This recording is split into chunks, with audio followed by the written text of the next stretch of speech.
Olá, ouvintes! Sejam todos muito bem-vindos e muito bem-vindas ao podcast Conceituados. Esse podcast é para você que também se interessa pela técnica de mapeamento conceitual e busca conhecer novas maneiras de utilizá-la em sua rotina. A cada episódio, sempre um convidado especial que compartilha com a gente um pouco da sua prática e experiências com essa ferramenta. Eu sou a Isabela, uma das integrantes da equipe do Conceituados, e hoje a gente vai falar sobre o uso de mapas conceituais no ensino de Química. Novidades para você? Pois é! Nesse episódio, você vai conhecer mais um pouco sobre isso. Se você está ouvindo esse episódio pelo YouTube, já aproveita e deixa aqui o seu like e preparem os seus comentários. Fique ligado, porque hoje eu converso com a professora doutora Joana de Aguiar, da Universidade Federal Fluminense e ex-integrante do grupo de pesquisa Mapas Conceituais. Eu faço questão de passar a palavra para ela e deixar que ela se apresente. Desde já, agradeço o seu aceite, professora Joana, em nome de toda a equipe Conceituados. Olá, Isabela, tudo bem? Olá para quem está ouvindo a gente. Bom, como você já me apresentou, né? Eu sou a Joana, eu sou atualmente professora adjunta do Instituto de Química da Universidade Federal Fluminense e eu sou também coordenadora do grupo de estudos em cognição e educação científica. Eu sou ex-aluna do professor Paulo Corrêa, que coordena o grupo de mapas conceituais na USP, e ele foi meu orientador durante o meu mestrado, o meu doutorado, onde eu pude trabalhar com os mapas conceituais especificamente para o ensino de Química. Muito bem-vinda, Joana! Você, como professora de Química, já deve ter passado pela experiência de ouvir que Química é só decoreba de fórmula, de tabela periódica. O que você tem a comentar sobre isso? Olha, eu acho que já foi assim, ou já foi muito mais assim. Vamos dizer que tudo depende da forma pela qual o professor decide abordar o conteúdo, né, em sala de aula. Eu acho que, ultimamente, a gente pensar que o ensino de ciências ele precisa ter uma componente crítica, de criticidade, né? Se a gente quer formar os nossos alunos para serem pessoas, indivíduos críticos, que questionam, que são capazes de tomar decisões mais assertivas e que têm o poder de mudar o seu entorno, eu acho que só decoreba de conceitos, fórmulas, nomes, isso não cabe. É claro que a química, a gente tem que levar em consideração que a química, como qualquer outra ciência, né, a gente precisa ter um domínio do vocabulário. Então, uma coisa é você dominar os conceitos e fórmulas porque você precisa daquelas informações para entender processos mais complexos, vamos dizer assim. Então, não é possível você criticar sem saber o básico. Então, a linguagem da química, que muitas vezes é composta por fórmulas, nomes, representações, a gente precisa saber disso se a gente quiser compreender a química na sua totalidade. Mas decorar as coisas, isso acho que não cabe mais no modelo atual de educação que a gente está buscando, principalmente na área de ensino de ciências. Mas eu vou dizer que isso, eu não vou ser ingênua de dizer que isso não existe, né? É claro que sim, tem professores que ainda pensam que tem que decorar a tabela periódica, sim, tem alunos que também acham isso, né? Que a química é só decoreba. Mas eu acho que isso está mudando. É muito interessante que na sua tese de doutorado você trouxe um capítulo que trata de explicar por que os fogos de artifício têm cores. E eu achei isso sensacional porque traz a química para o cotidiano do aluno. Você apresenta nesse capítulo um mapa conceitual que responde a essa pergunta. Como que esse mapa foi construído? Você pode contar pra gente? Bom, esse tema, na verdade, eu gosto, né? Eu sempre usei esse exemplo das cores nos fogos de artifício quando eu estava explicando, quando a gente começa a matéria do primeiro ano e aí vem trazendo, por exemplo, os modelos atômicos, né? Quando chega na parte do modelo atômico de Bohr, e aí, quem é professor de química sabe do que eu estou falando, essa ideia dos modelos atômicos é tudo muito abstrato. Né? Então, assim, o aluno é um modelo, né? Como o próprio nome já diz, é um modelo, é uma construção mental, socialmente aceita, cientificamente aceita, mas olha só, ninguém sabe exatamente como é essa estrutura desse átomo, a gente só tem evidências de como ele é, tá certo? Então, essas evidências permitem que a gente crie esses modelos. E aí, o que acontece, né? Quando chega nessa parte, principalmente do modelo do Bohr, os alunos já não conseguem enxergar onde é que eles vão ver isso na... mas a química não tem nada a ver com a minha vida e tal. Então, aí eu começo a construir, vamos dizer assim, uma série de situações no dia a dia do meu aluno para trazer à tona para aproximar, vamos dizer assim, a realidade do aluno do conteúdo, como você comentou. Então, eu já trazia esse exemplo para falar do modelo atômico de Bohr e falar sobre absorção e emissão de energia que corresponde a uma determinada cor no espectro eletromagnético, né? No caso da região do visível, isso representa as cores que a gente consegue ver, mas também tem radiação infravermelha, ultravioleta, que nós humanos não vemos, mas também há essa emissão de radiação. E aí, o que acontece, né? Dentro da química, se a gente for pensar na natureza do conhecimento químico, tem um modelo que a gente utiliza bastante, que é o modelo do Johnston, que é um modelo que diz que a natureza do conhecimento químico pode ser representada através de 3 níveis de representação.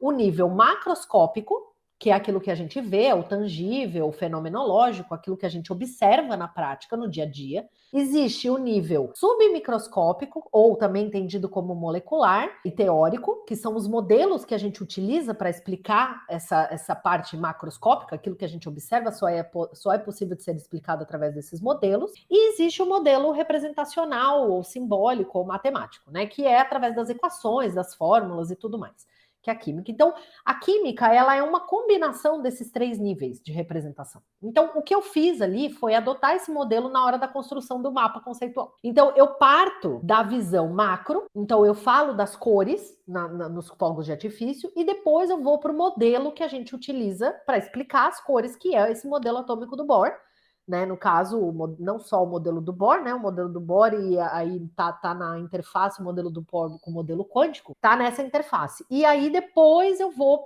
para a parte simbólica, matemática, e aí os alunos precisam compreender que há uma absorção de energia, uma emissão de energia, daí pode relacionar com algumas equações dentro da área da quântica, né? E aí, assim, já começa a complicar um pouco mais, e aí, para nível de ensino médio, a gente para por ali, né? Para o nível que é requerido para eles, a gente para por ali no mapa e faz. E aí o que acontece durante a construção do mapa, acontece que o nosso conteúdo ele acaba se revelando durante a construção do mapa, o conteúdo acabou se revelando cíclico. Porque é exatamente isso que o Johnston fala, que, né, a gente deve começar pelo macro, ir para o submicro, depois ir para o simbólico, e então retornar ao macro para poder fechar esse triângulo, né, que é o triângulo do Johnston. Acontece que no mapa, meio que intuitivamente, isso também aconteceu. A gente começa no macro, vai para o submicro, mostra o simbólico, e isso retorna ao macro. Então, quando a gente vai falar, por exemplo, do espectro eletromagnético, isso representa cores no espectro do visível,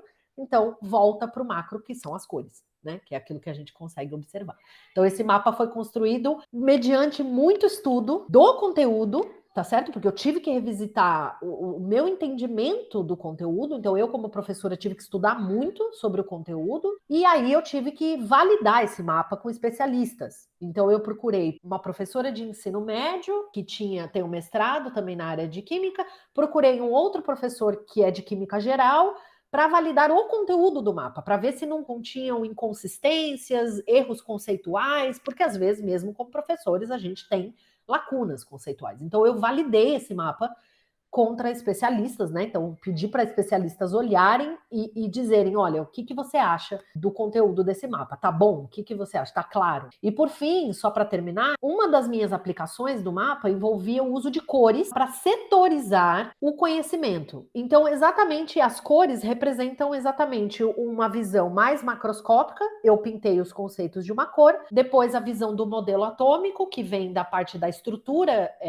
interna do átomo, né? A parte eletrônica, vamos dizer assim, então distribuição dos elétrons pela eletrosfera, que no caso, né, a gente não tem, né? No caso do modelo do Bohr ainda é aceito a ideia da eletrosfera, então a ideia da distribuição eletrônica, e aí depois a parte do espectro eletromagnético, eu pintei de uma outra cor, né? E fechei esse mapa. Então, ou seja, você tem cores diferentes para setorizar mesmo, né? Para representar visualmente conceitos de uma mesma área de conhecimento. O pessoal que está ouvindo deve estar louco para ver esse mapa, né? Porque só de você falar já é uma coisa maravilhosa. Bom, onde acessar esse mapa, Joana? Qual o título da sua tese? Como encontrar essa informação? Tá, agora você me pegou. O título da minha tese, assim, toda, porque é um título gigante, É muito grande, mas se eu não me engano, vocês podem acessar através do banco de teses da USP, né? Então, a minha tese, isso é a minha tese de doutorado, né? Você pode entrar no banco de dissertações e teses da USP, pode colocar o meu nome completo, Joana Aguilares de Aguiar, que já vai achar lá tese de doutorado. Aí, no caso, o meu doutorado, eu avaliei estratégias para minimizar a desorientação causada pelos mapas conceituais quando o mapa é utilizado como um material instrucional, um material de ensino. Basicamente é esse o tema da minha tese, então não se resume a isso. Mas o mais interessante é que todos os mapas estão no anexo, né, da minha tese, vocês podem utilizar, e se for o caso, pode me pedir também que eu mando o .cmap, né, para quem... Então, todos os mapas foram criados no CMap Tools, né, que é a ferramenta gratuita do IHMC, que vocês podem baixar. Existe o CMap Cloud também, que vocês podem construir o mapa na nuvem. Então, nesse caso, se vocês quiserem, eu posso mandar o .cmap, né, para vocês não terem que refazer o mapa eu posso mandar o arquivo editável e vocês podem editar, não tem problema nenhum. Gente, a pessoa é muito generosa, já quero. Já coloca aí nessa lista, Isa, quero o mapa. Pensando na dinâmica de uma sala de aula do ensino básico, discursos preparatórios, o mapa conceitual, ele se apresenta como uma ferramenta mais eficiente do que os resumos que normalmente são os utilizados pelos alunos? Bom, eu vou dizer que a resposta para essa pergunta não é simples, eu vou dizer que depende. Então, você dizer que é uma ferramenta mais eficiente, eu acho que isso requer estudos. Eu acho que eu diria assim, olha, podemos fazer uma pesquisa para ver sobre se o resumo é mais ou menos eficiente que o mapa.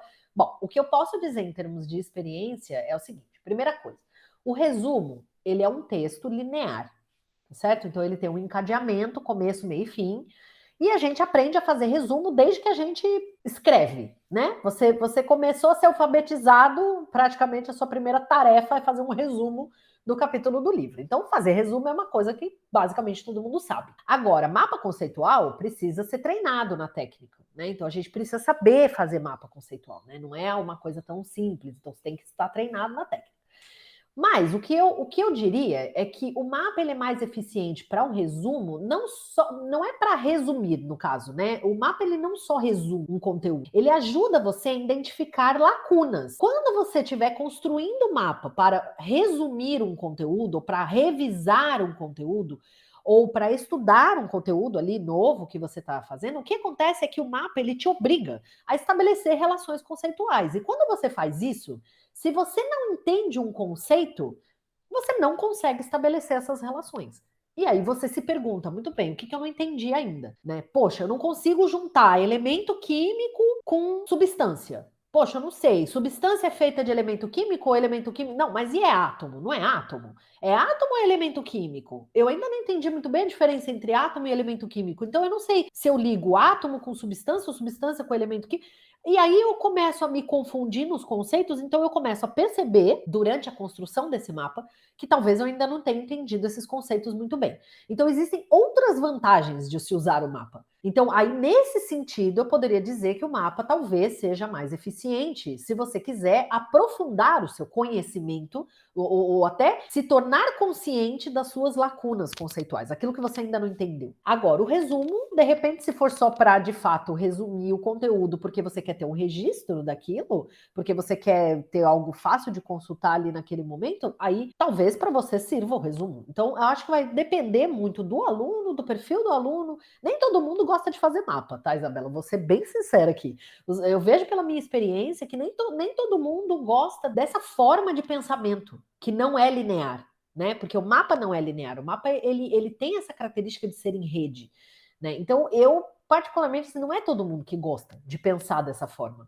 Tem gente que acha que isso mais confunde do que ajuda, né? Então, eu acho que é uma questão muito particular de cada um, né? Mas eu acho que vale a pena tentar, testar o mapa. Gostei, não gostei? E aí vale a pena, não vale a pena? E aí, se não valer, você volta pro seu resumo, não tem problema. Ou pode fazer um mapa mental também, tem bastante gente que faz e que gosta. Sim, fazer o mapa conceitual exige um grande esforço, né? Mas também tem um grande benefício. Não desistam. Bom, você acredita que na atualidade os mapas eles ganharam mais espaço em sala de aula? A minha experiência diz que sim. O que eu percebo é que os mapas aparecem com mais frequência nos livros didáticos, Já percebo um interesse maior dos professores, como não apenas como vamos dizer assim, que o mapa ele pode ser entendido como um recurso, né? Apenas quando você leva, por exemplo, o mapa para a sala de aula, ele pode ser um recurso. Ele pode ser entendido como uma estratégia de ensino, quando você utiliza ele dentro de uma dinâmica, de uma atividade. Ele pode ser entendido como uma metodologia ativa de ensino, né? Onde coloca o aluno no centro desse processo de aprendizagem e tem todo esse processo de conscientização do seu próprio conhecimento, que seria essa ferramenta dessa questão metacognitiva. Então, tudo é fantástico, é uma ferramenta completa, vamos dizer assim, né? Dá para você usar ela de diversas formas. Então, aparece dessas formas mesmo. Então, eu vejo livros específicos falando sobre mapa. Isso aparece em apostilas por exemplo, orientações para o professor. Então, aparece o mapa, o uso do mapa, como usar o mapa. Aparece em livros didáticos para abrir conteúdo, para fechar conteúdo. Eu vejo muito na internet, né? De vez em quando aparece sites, né? Onde usa mapa para resumir o que está sendo falado ali de um determinado conteúdo. Então, eu vejo aparecer com muito mais frequência do que antigamente, com certeza, isso sem dúvida. E na sua opinião, qual que seria um próximo passo para o uso de mapas em sala de aula? Olha, eu acho que o próximo passo é a gente pensar no mapa no formato digital. Eu acho que agora, ainda mais agora durante a pandemia, que a gente teve que trabalhar de modo remoto, muita gente me pergunta assim: mas veja, só dá para usar mapa na sala, mapa impresso, mapa papel? Não, dá para usar um mapa digital também, dá para usar as ferramentas. Então a gente fala muito na integração das tecnologias digitais da informação e comunicação, né, as TDICs, na área de educação, e o mapa ele pode ser usado com toda certeza como uma ferramenta no âmbito digital, né? Então, ou seja, você pode fazer o mapa usando aplicativos, existem vários aplicativos, existem vários softwares, né, de elaboração de mapa conceitual, alguns gratuitos, outros pagos. Mas você pode elaborar esse mapa, o seu aluno pode elaborar o mapa, então o professor pode elaborar, o aluno pode elaborar o mapa e entregar para o professor. Você pode pensar numa tarefa onde você dá a estrutura do mapa, dá alguns conceitos, o seu aluno constrói o mapa, depois da sua aula você pede para ele adicionar novos conceitos e aí você vai salvando versões desse mapa. O fato de ter o CMAP Cloud, por exemplo, que é o servidor na nuvem, né? Você facilita muito o compartilhamento de mapas digitais, então você pode compartilhar sua pasta. Então, você pode criar grupos de alunos, né, onde eles compartilham os seus mapas e eles colaboram. Então, por exemplo, aqui no Google Meet mesmo, 2, 3 alunos, entra, né? E aí, por exemplo, você tem 3 alunos acessando o CMAP Cloud, cada um falando ali os conceitos que deseja. Então, você pode pensar nessa ferramenta agregada para essa parte digital. Para mim, eu acho que esse não diria que é o próximo passo, mas eu acho que ainda falta uma consolidação, de fato, da potencialidade do uso dessa ferramenta no meio digital. E aí, dentro dessa ideia, né, a gente pode agregar recursos, né, os recursos audiovisuais. Então, por exemplo, o CMAP Tools, ele permite que em cada conceito que você tenha no mapa, você coloque um recurso associado àquele conceito. Né? Então, o último estudo do meu doutorado começou a trabalhar para pensar, por exemplo, no uso do mapa conceitual como material hipermídia, que a gente fala. Né? Então, é o mapa organizando conteúdos, mas aí é mapa dentro de mapa. Então, por exemplo, você tem um mapa, aí você tem um conceito de espectro eletromagnético. Então, esse conceito pode te levar a um outro mapa que explica mais profundamente o que é o espectro eletromagnético, as regiões, as séries, por exemplo, de Lyman e tudo mais, da parte de um pouco mais específica. E aí, por exemplo, absorção e emissão de energia quantizada, por exemplo, que é um conceito bem difícil. De energia quantizada, você pode, por exemplo, adicionar um recurso que vai te levar a um GIF, ou que vai te levar a uma imagem, ou que vai te levar a uma definição, ou que vai te levar a uma explicação do professor, porque aquele conceito ele é chave, né? Ele é muito importante. Então, quando o aluno clica no conceito, isso leva ele a um recurso audiovisual, né? Seja uma simulação, um vídeo, um GIF, uma explicação escrita, ou o professor explicando, né, uma videoaula que você gravou para o seu aluno para explicar especificamente aquele conceito. Então, ou seja, para mim esse é o próximo passo, né? O uso do mapa conceitual como um material hipermídia, para organizar recursos, para agregar informações, porque só o mapa conceitual às vezes não dá conta da explicação de todo o conteúdo. Se a gente quer usar o mapa como material instrucional, onde o aluno ele pode navegar de modo autônomo por esse material e estudar na medida da necessidade dele ou do interesse dele, então ele vai navegando e vai falando, poxa, isso aqui é bacana, não, isso aqui eu já sei. Então, isso aqui eu já sei, eu não vou assistir. Isso aqui é bacana, eu vou me aprofundar. Ele pode se aprofundar no nível que ele quiser, né? Ele pode ficar só na superficialidade, como ele pode, né, no interesse dele, ir se aprofundando, e estudando cada vez mais materiais que estão agregados nesse mapa. Então, para mim, eu acho que seria pensar um pouco mais sobre o uso dos mapas nesse nível, vamos dizer assim, né, de aplicação. Faz muito sentido, concordo super, porque ainda estimula a autonomia, né, do aluno por passear entre os conceitos que ou ele tem a maior dificuldade ou o maior interesse. Muito interessante, Joana. Eu aproveito para agradecer mais uma vez, em nome de toda a nossa equipe, por você vir conversar um pouquinho aqui com a gente hoje. Obrigada, Isabela. Agradeço pela oportunidade de poder falar um pouquinho, né? Eu que gosto tanto dos mapas conceituais e continuo estudando e pesquisando sobre essa ferramenta incrível, né? Que tem tantas possibilidades, né? Então, eu que agradeço aí pela oportunidade e desejo um ótimo dia aí para todo mundo. E vocês, ouvintes, obrigada pela sua audiência. Fiquem ligados nos próximos episódios do nosso podcast. Se você ainda não segue o Conceituados, escolha agora sua plataforma preferida e receba todo o conteúdo que estamos produzindo. Conceitue-se você também. Além do podcast, você pode encontrar informações sobre o nosso grupo de pesquisa e o conhecimento produzido no canal do YouTube, Facebook e LinkedIn Mapas Conceituais e o nosso perfil no Instagram, Conceituais Mapas. Esperamos vocês por lá.